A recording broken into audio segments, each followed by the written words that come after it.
النهارده هنتكلم برضك عن مرض من الأمراض اللي دايمًا بيصيب الإنسان بسبب سوء التغذية العلاجية.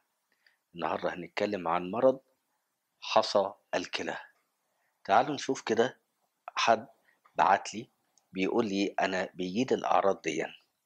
عادةً ما يكون أول أعراض الحصى الكلوية هو الألم البالغ اللي غالبًا ما يحدث فجأة بدون أي مشكلات مسبقة، وفي الحالة النمطية ألم حاد تقلُّصي في الضهر والجانب في منطقة الكليتين، يعني عنده ضهره فيه ألم وفي الجنب فيه ألم. بعض الناس يقول لك ده ممكن يكون في آلام في العمود الفقري أو أسفل العمود الفقري زي الفقرة الرابعة والخامسة.